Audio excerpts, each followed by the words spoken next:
গবেষণা ও উদ্ভাবনে উৎসাহ যোগাতে যুগান্তকারী পদক্ষেপ নিয়েছে খুলনা বিশ্ববিদ্যালয় প্রশাসন। বিশ্ববিদ্যালয়ের গবেষণা কাজকে বেগবান করতে এবং শিক্ষার্থীদের উদ্ভাবনী শক্তিকে অনুপ্রাণিত করতে এই প্রথম স্নাতক থেকে পিএইচডি পর্যায় পর্যন্ত মাসিক ভাতা চালুর সিদ্ধান্ত নেওয়া হয়েছে। 2025-26 অর্থবছর থেকেই এই নতুন নীতিমালা কার্যকর হতে যাচ্ছে। নতুন এই নীতিমালার আওতায় প্রতি ডিসিপ্লিন থেকে স্নাতক পর্যায়ে 5 জন এবং স্নাতকোত্তর পর্যায়ের 3 জন শিক্ষার্থী এই ভাতা পাবেন। স্নাতকোত্তর গবেষকরা মাসে 5,000, এমফিল গবেষকরা মাসে 8,000 এবং পিএইচডি গবেষকরা মাসে 10,000 টাকা করে ভাতা পাবেন। খুলনা বিশ্ববিদ্যালয়ের সাধারণ শিক্ষার্থী হিসেবে আমাদের জন্য এটি অত্যন্ত আনন্দের যে খুলনা বিশ্ববিদ্যালয় থেকে এবার অনার্স এবং মাস্টার্স পর্যায়ে আমাদের রিসার্চ গ্র্যান্ট প্রদান করা হবে এবং যারা গবেষণায় বেশ ভালো করবে, যাদেরটা জার্নালে প্রকাশ পাবে, তাদের জন্য বিশেষ ভাতার ব্যবস্থা করা হয়েছে এবং এটি শিক্ষক এবং শিক্ষার্থী সকলের জন্যই উন্মুক্ত।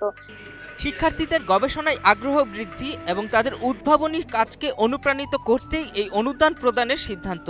এর মাধ্যমে বিশ্ববিদ্যালয়ে একটি গবেষণার উপযোগী পরিবেশ তৈরি হবে বলে আশাবাদী শিক্ষার্থীরা।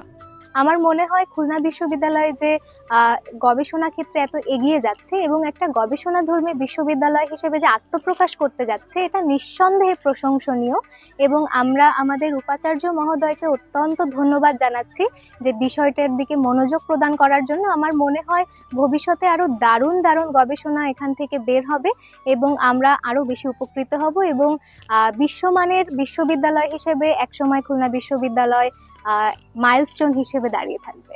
বাংলাদেশের প্রথম ইমিউনিটি বুস্টার সমৃদ্ধ ফ্যান্টাস্টিক হ্যাপি এনার্জি বিস্কিট। শুধু মাসিক ভাতাই নয়, উচ্চমানের Q1 এবং Q2 ক্যাটাগরির জার্নালে গবেষণা প্রবন্ধ প্রকাশিত হলে প্রবন্ধের প্রথম লেখক বা করেসপন্ডিং লেখককে এককালীন 10,000 টাকা করে অনুদান দেওয়া হবে। এটা আসলে আরো আগেই চালু হওয়া উচিত ছিল বা দরকার ছিল। বিশ্ববিদ্যালয় বড় হয়েছে, আর বাইরের দেশে, উন্নত দেশে যে সমস্ত ইউনিভার্সিটিগুলোর সুনাম আছে, যারা র্যাঙ্কিং অনেক উপরে, হ্যাঁ, এটাও কিন্তু একটা তার মধ্যে ইনক্লুডেড একটা ফ্যাক্টর, অন্যতম একটা নিয়ম, হ্যাঁ, যে স্টুডেন্ট সার্ভিস অথবা যারা রিসার্চ করে, যে সমস্ত নবীন স্টুডেন্ট যারা পরবর্তীতে রিসার্চার হবে, তাদের ফ্যাসিলিটিসটা কেমন। এবং আসলে এই ছাত্রদের ইনক্লুড না করলে, কারণ ছাত্ররা আজকে যারা অনার্স বা এমএসসির স্টুডেন্ট আছে তারাই কালক্রমে বড় গবেষক হবে, তারা বিশ্ববিদ্যালয়ের শিক্ষক হবে, বিভিন্ন গবেষণা প্রতিষ্ঠানে যাবে। যে সমস্ত দেশ বা যে সমস্ত জাতি যারা উন্নত, তারা শিক্ষা বা গবেষণায় যে খরচ, এটাকে তারা খরচ ধরেন, এটাকে ধরে ইনভেস্টমেন্ট, তাই না?